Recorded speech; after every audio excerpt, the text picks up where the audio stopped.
This is finally the year that Nebraska goes over their season-long win total. Maybe.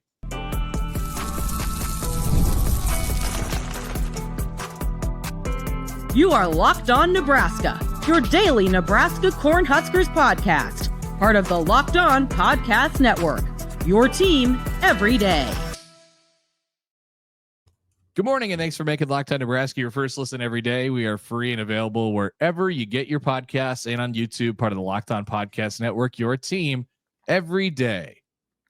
All right, welcome in Thursday episode of the Locked On Nebraska podcast. I am Mitch Sherman from The Athletic. Connor Happer, 1620 The Zone, is right there with me today. As always, we, as you mentioned, are going to talk about win totals. The over-under numbers are out. Came out from various sports books on Wednesday at the risk of, quote, using the material that other shows are discussing. Everyone's talking about this, Connor. Everyone's talking about over-unders. There is no unique nature to this conversation, although we're going to add some unique elements at the end after we discuss the actual numbers. We'll ask a couple of questions that could separate us. The playing field has been leveled, and now it's up for us to make the best out of it. We would argue, of course, that we're going to talk about the win totals better than anyone else is going to talk about the win totals, but that's up to us. Absolutely. If you consume other forms of media that cover Nebraska football, you will hear 27 people like us discussing these numbers over the days to come. Or maybe it's already happened since this came out on Wednesday and we're recording the show on Thursday morning. We are using the FanDuel Sportsbook numbers because FanDuel Sportsbook is a wonderful sponsor of the Locked On Podcast Network. We're loyal. So yeah, we got a bunch of them. And did you know, by the way, Mitch, before we give you a couple numbers here, did you know that we are 100 days away from college football today? Is that it? Usually there's a huge deal made out of the 100 days away. Like one year at ESPN, when I was there, we did like a whole series about 100 days away from the start of the season. Like, how much can why don't you type in ESPN.com right now and see what you see? There's a couple 100 days till college football pieces right up there. ESPN loves the 100 days away thing. It's a good excuse to get the ball rolling, right? So I think they have the top. I know Max did the top 100 transfers, impact transfers. And 4 Nebraska guys, by the way, on the list. And then there's a couple more 100 days related content out there. We could have done a show about that. The 4 Nebraska guys on the list of top 100 transfers. Here they are, the 100 most impactful transfers of the 2025 season, written by none other than Max Olson, great friend of the Locked On Nebraska podcast, lives in Lincoln. Okay, so he's got Dane Key on the list at number 12. Mm-hmm. Like that. I think I agree that Dane Key is an impact transfer, probably wide receiver 1 for Nebraska. He's got, Williams Nwaneri at number 24, 4 seasons of eligibility. Yep, that's a long-term play. Like it. Then we're going with, that's a from Nebraska. Prince Will's on the list. All right. Now, Isaiah Hunter on the list at number 77, the Cal transfer at wide receiver. Yep, made a good impression in the spring. Yes. And then Rocco at number 93. So that's a good haul for Nebraska to have 4 out of the top 100, don't you think? Yeah. And you don't even have your starting left tackle on the list. So, I think that's pretty good. Like if you did like a top 110, maybe Nebraska would have 5. So, yeah, that's a pretty good list for them. And then they only had one guy who left Nebraska in Prince Will. Is that the guy? Is Pritchett clearly for you the one that you would put next? I mean, you talk about impact players. Yeah, I mean, it doesn't get a whole lot more impact than your starting left tackle. Yeah, true. I would consider in that conversation Marcus Watson-Trent. How about Mr. McCullough? I bet he probably deserves some consideration on this list. Like it's conceivable Nebraska could have 6 or 7 guys on here.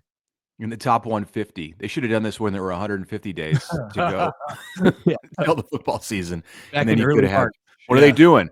Why are they out to get Nebraska? Leaving those guys out, making this list at 100 days. You're shutting out Dason McCullough, and I think Watson Trent is a guy we're not talking about enough, but that's another show for another day. Yeah. All right. So we got win totals, ladies and gentlemen. We drafted the games from yesterday, so you're at least generally familiar with the schedule by this point. We are in the, as I like to call it, the schedule memorization period of the offseason. And so you're getting close. But Nebraska, for as long as I can remember, has started with a 7.5 win total by most, if not all, the sports books, including the one that we're using, the FanDuel Sportsbook. 7.5. I would have predicted that they would have put the number exactly there. And frankly, I think it's the right number. Like I think, they're trying to find the number that gets some run on both sides and, is going to be in play. And I think both of those things are going to be the case for Nebraska this year. Yeah. So yesterday, what did we draft? We drafted something yesterday. Oh, games on the Nebraska schedule. Right. And I had an unfair advantage because we didn't think about doing a snake draft until the very end. So I had the first pick in every round. So Connor's got an uphill battle to have a better cast of games than what I did. I got Michigan, Cincinnati, UCLA, Minnesota, Maryland, and Northwestern. You got Penn State, Iowa, USC, Michigan State, Akron, and Houston Baptist. So we made a record of that. It's in the vault, and we'll review it in December to see who ends up with the better group of 6. That is subjective. Good. This is not subjective. This over under business. So we're also going to make a little record of this and see where we're at the end of the regular season. Let's talk about Nebraska at 7.5. What do you like? Well, I mean, I think it makes sense to put them there. If I'm thinking about how many wins I'll predict Nebraska to have this year right now, without really thinking about the schedule too much, although, it obviously needs to be a part of the conversation. Yeah. I would say that Nebraska will probably either win 7 or 8 games or in between 6 and 9 or something like that. And given that it's the perfect number at 7.5, they got the 7 last year. But it was not until the bowl game. So that doesn't count, by the way, in this situation. They only give you the 12. So bowl games aren't extra, you don't get that on the end at the total. You get the regular season wins. That's a good point. Yeah. And so that's an important deal in this scenario. I guess I would lean under just because I haven't seen it yet. But it's just a slight lean at this point. Of course you would. You Blue Jay. Thanks. I'm just running with the narrative that's out there this has been a big thing for the last 2 weeks. I know people are mad. If you listen to Connor's radio program, he is just a shill for Creighton. So that's okay. Yeah. I'm kidding. I'm going over. I am looking at the schedule in this too, because I see a 3-0 stretch at the beginning, and then a very important game that we've spent a lot of time discussing on September 20th, the Michigan game. I see a middle stretch, and I've heard some others in the media kind of take up this argument in the offseason about how Nebraska's schedule is really split into 3 seasons, 3 groups of 4 games. And I'd heard some people say that, and it had just kind of been like, all right, yeah, it sounds like an interesting thing to say in March. When I really looked at it, I mean, they're the first and the second grouping are separated by a bye in week 5. So you really got it there after the Michigan game. But there is something to it, because Michigan State, Maryland, Minnesota, Northwestern for Nebraska in weeks 6 through 9 are just a completely different set of opponents than what you have in the first 4 and in the last 4. The last 4, SC, UCLA, Penn State, Iowa. Like those are marquee kind of games. In the middle 4 are all just, you're going to lose that game if you don't show up with the right mentality. But yeah, that's frankly exactly where Nebraska has stubbed their toe. So, if you math it out, you feel like Nebraska's going at the very least 3-1 in those first 4 games. And then, you're trying to probably get to 500 in the last 4 games, if you feel good about where things are at. And then so you get 4 or 5 out of those 2 groupings, and then you have to really find your wins in that middle section against beatable teams. But this is where Nebraska has stubbed their toe. Like, is there a mind-numbingly bad loss this year? There is nothing to tell me that there's not going to be a mind-numbingly bad loss at some point, and not just in the in the score and how it looks and stuff like that, but to an opponent that you just feel like, man, you add this up over the season and we really should have had that game. Now you hope for Nebraska's sake this year that the big win is there, as we talked about yesterday. We talked about this yesterday on my show, Mitch. Like, Nebraska, it feels like really needs a marquee win, against a name brand program, and there's a couple opportunities to do that this year. So maybe they could trade one of those bad losses for a really good win. If that's the case, then absolutely you would go over on this number. Yeah, Nebraska needs that to take the next step as a football program. There's a way to take the next step by getting to 10 wins, but Nebraska could win 10 games.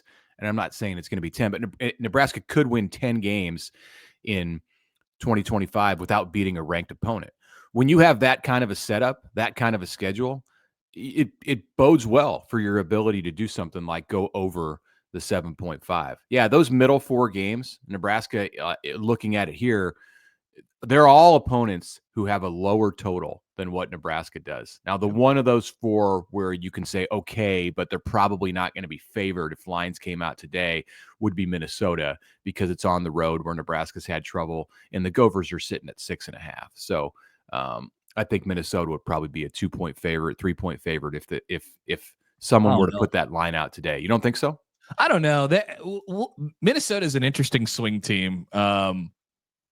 They don't have a lot going on for that. They lost a few guys in the transfer portal. They don't have a quarterback, they don't have a quarterback that anybody knows about or trusts at this point. So I think there's that. Their schedule is light. They do have Ohio State in the first couple weeks of the season before they play Nebraska.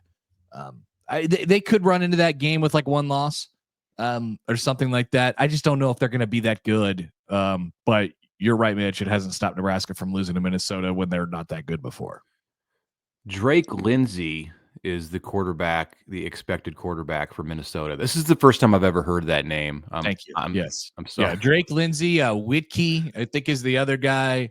I remember last year they had an FCS transfer in Brosmer who, Mac Brosmer. And he wasn't New Hampshire, I think. Yeah, he wasn't very good. So, yeah, it's an interesting situation up there. Lindsey's been at Minnesota for 2 years, so he's not a portal guy from Fayetteville, Arkansas. Interesting. Yeah. Okay. Let's take a break and come back, and then we're going to do 17 other over-unders very quickly. We're going to burn through it, give you our numbers, and then we'll have lots more to discuss on the Locked On Nebraska podcast. Right now, I want to tell you about WayFair, because the days are getting longer. The weather is warming up. It was 90 degrees here yesterday, so that is a fact. And people are spending more time outside, which means it's the perfect time to refresh your outdoor space. Whether you're working with a big backyard or just a small balcony, WayFair has everything you need to make it feel more like your personal space, to make you feel at home. WayFair's massive selection of outdoor essentials makes it easy to transform any space into your ideal summer setup. From comfy conversation sets to sleek dining tables and outdoor decor, they've got it all, and at prices that fit your budget. Grab a new patio dining set. You can do that. We had an outdoor event at the house last week, and the outdoor patio, which came from WayFair, got it last year in the fall. It's held up great, and it was perfect for the setup that we had to celebrate my daughter's high school graduation. The delivery is free. It's hassle-free, even for the big stuff. Shop a huge selection of outdoor furniture online this summer. Get outside with WayFair. Head to wayfair.com right now. That's WAYFAIR.com. WayFair, every style, every home.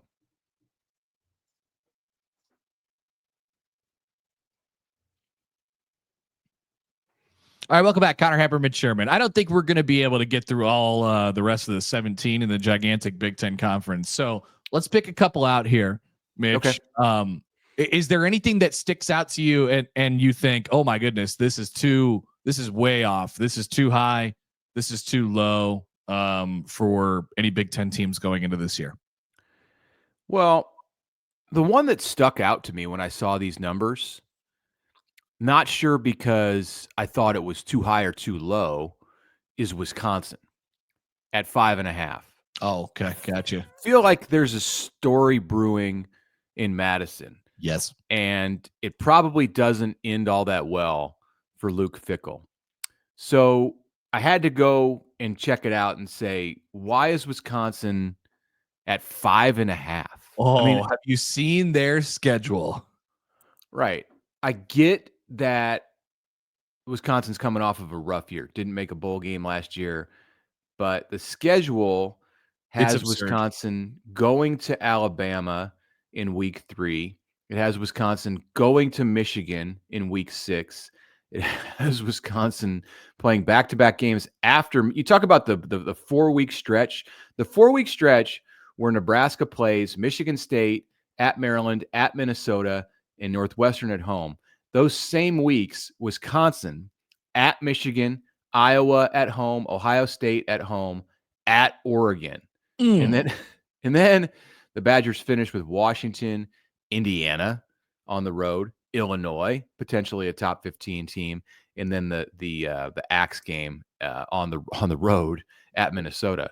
Yeah, you mix that in with Alabama in the first month, it's brutal, just truly brutal for the Badgers. Yeah, that's a prediction that we could have logged away for the summer that I feel like a lot of people are going to grab off of the prediction tree.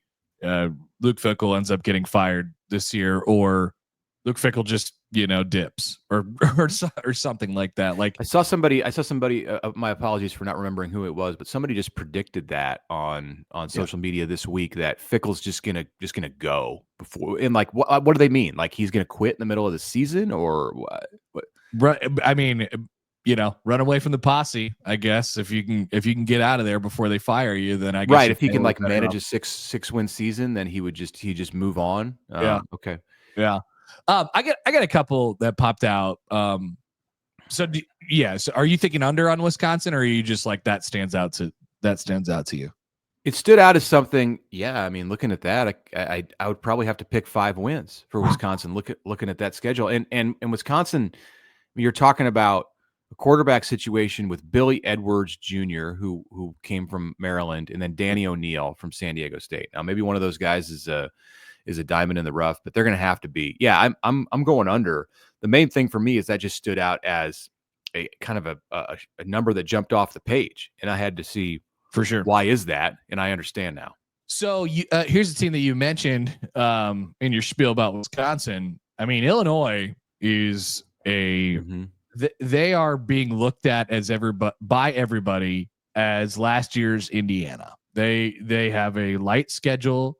They have a nice little run up, but interestingly enough, they come in with the win total the same as Nebraska at 7.5, which I think is appropriate and should tell you a lot about how the hype train has gotten a little bit out of control here for Illinois. I know they returned all these players and they won these games last year, 8 or 9. They ended up winning last year. I think that number is appropriate. So I don't know that I would 10 games last year. Yeah, right. Exactly. So I don't know that I would take the under on it, but I'm definitely fading all the conversation about Illinois, being in the college football playoff and being last year's Indiana. There's going to be this thing this year where everybody's looking for the next Indiana. What Indiana did was kind of once in a lifetime, once in a million.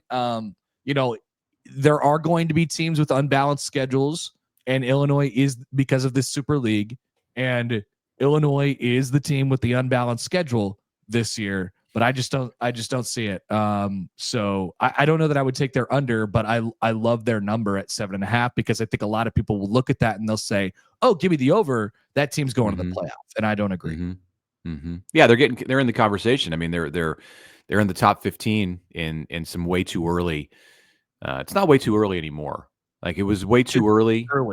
It's the early top 20. We're at the 100-day mark. There's a transition. They go from way too early to too early, which is like in March. And today's just now we're at 100 days. It's the early top 25.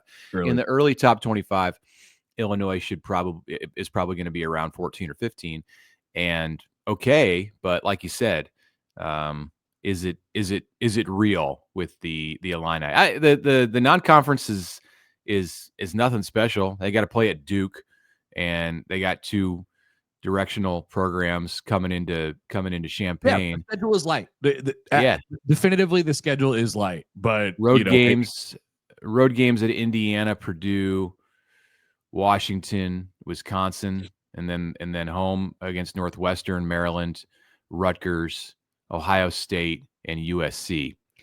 Yeah, I'd probably take the over. I think I can see Illinois getting 8 wins with that. I got a couple more for you that just pop out to me. Indiana at 8.5. I mean, I just would be fading everything that happened last year for them, and I'm questionable. I'm questioning that one. Yeah, so I would go under that number, and then UCLA at 5.5. UCLA put it together a little bit last year. Nico Iamaleava is their quarterback now. He's a pretty good player. I feel like through all this, he actually, his reputation as a quarterback came out a little tarnished as well. But he's a pretty good player. I would lean toward UCLA's over. Just kind of blindly looking at them. I think that's a bowl team. Yeah, they're going to be 3-0. They're going to be 3-0. Oh no! I'm sorry. Utah is the season opener. That's a tough one. So, I mean, they could win it, but I'm not just like marking it down. It's not like Houston Baptist. So and they have to go to UNLV, a road game. And UNLV, remember last year was pretty good. So never mind that about UCLA just cruising through the non-conference. Coming to the Rose Bowl this year, you have Penn State, Maryland, Nebraska, Washington, just the 4 home games, and they've got to play at USC, at Ohio State, at Indiana, at Michigan State, and at Northwestern. So it's a pretty tough schedule. It's not Wisconsin's schedule, but it's pretty tough. I still, though, at 5.5, I tend to think that they can get 6. Yeah, I look at that team and I say that's probably a bowl team. All right, we got a few more things that we could roll through. Also, we have some news and notes from the day as we look ahead to the weekend as well. Come on back on the Locked On Nebraska podcast.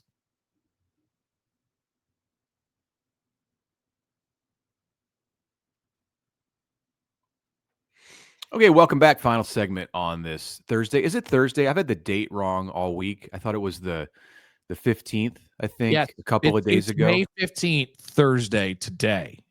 Yeah. I haven't known since Monday what the date was, and in some instances what the day of the week was. I don't know.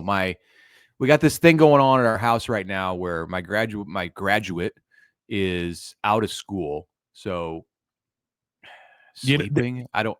Your time is up. Like you don't have the daily marks to hit at this right. point. It's never been like this where one of them is in school and one is not. So the 8th grader, he gets out into next week.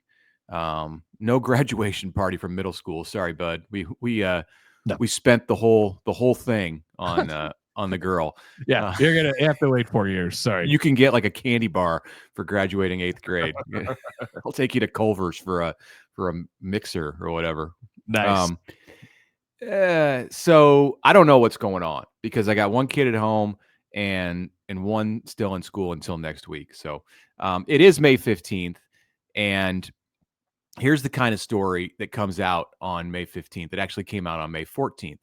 Deion Sanders is going to star in a 3-part Netflix documentary titled Primetime. Is this actually true, or did I read this and this was news that came out a year ago? Because I thought that Deion's already starred in a documentary. Has he not? Like they have been for the last 2 years since he's been in Colorado. There's been a doc crew following them, and it's been on Amazon Prime. But I guess this is a different show. I don't know. Yeah, I think we have enough Dion at Colorado content at this point.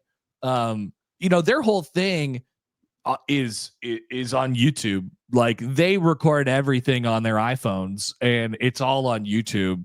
So if you ever wanted to see Deion Sanders content, you could go watch an hour-long video on YouTube that they release basically like every day from Deion, from another one of Deion's sons, Deion Sanders Jr. But yeah, I think we have enough Deion content. I probably won't watch this. By the way, Colorado's number, we're talking over-unders today. I like this. Is at 6.5, according to FanDuel and others.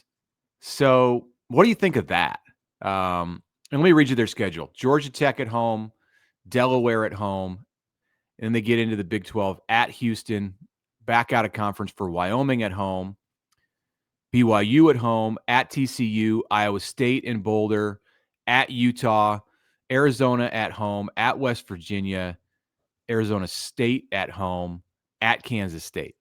Yeah, I mean, it's a challenge. I mean, the Big 12 is not a bad league. It's not probably as deep as obviously some others, but it's the third best league. Yeah, it's not a bad league at all. I believe the plan is for them to start Liberty transfer Caden Salter at quarterback. They do have a 5-star freshman. They've got they have a 5-star freshman that they're bringing in as well. Gosh, I don't know. That feels like the right number. It feels like right around a 6 or 7 win team to me. Which is, there's no shame in that if you're Colorado. So I guess I would take the under, but probably would be like a no bet situation for me. Yeah. Okay. Just thought of that as we were talking about Deion. I thought I was out of my mind when I saw that news about him and Netflix. I'm like, he's already done the documentary. What Am I in a time warp? What's going on? This is happening. I don't know what day it is. So, let's finish with some chatter about Nebraska baseball and softball, both in action this weekend. Baseball series starts today.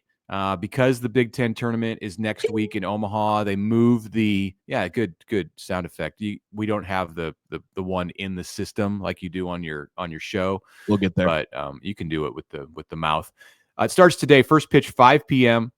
from West Lafayette, Nebraska Purdue.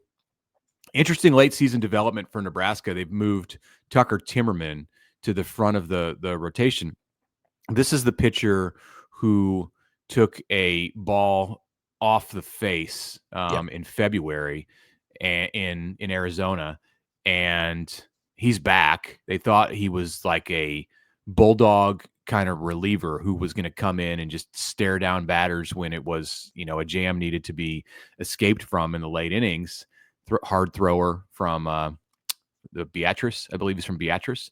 But as the season progressed and Nebraska's ace pitcher, Mason McConaughey, was lost to injury and Will Walsh struggled in that role, Rob Childerson and Will Bolt have been searching for someone, and Tucker Timmerman has emerged, came back from having surgery, and he's been the guy for a week or so. Nebraska has won 5 of 6 Big Ten series down the stretch of the season, can get to 6 out of 7 this weekend, Thursday, Friday, Saturday, and that would secure a spot in Omaha. Here's the Big Ten tournament. Yeah. And yes, Timmerman is from Beatrice, and he's had a pretty good run since he's come back here. A guy I think that they can trust. But barring something drastically horrible this weekend, they're going to be in the Big Ten tournament. And let me say up front that I hate this stupid baseball league at this point. It has 400 You hate the tournament format? Do you hate the tournament? I hate the tournament format, and I hate the tournament, and I hate the league in general. There's 400 teams. So what you get is unbalanced schedules, and then you have all of a sudden Iowa competing for a league championship at the end of the year, and they haven't basically played anybody in the entire league. If I was one of the best teams in the league, I'd be pissed about how this entire thing would work. However, this is potentially going to work to Nebraska's advantage, because they're going to find their way into the Big Ten tournament. And then from there, it's all about, how you match up with the other team across from you. You only have to win your pool. You don't have to play some of the best, team. It's possible that they play a team, if they get through the pool, in the semifinal that upset another one of the best teams, going, and that's no different than any other tournament format. But you're going to get some wacko stuff that comes out of this stupid tournament. Somebody is going to, like an 8 seed is going to win this thing. I pretty much guarantee it. So this is going to work out to Nebraska's favor. Maybe they could be the team who turns in on some good fortune at the end of the year here. I don't know how the tiebreakers work in the pool format. You play 3 games. You have 4 teams in each pool. But I will say this, that the team that I coach, my son's 14-year-old team, we're playing in a tournament this weekend, a 16-team tournament that is the exact same format as the Big Ten tournament. So youth baseball, welcome to the Big Ten.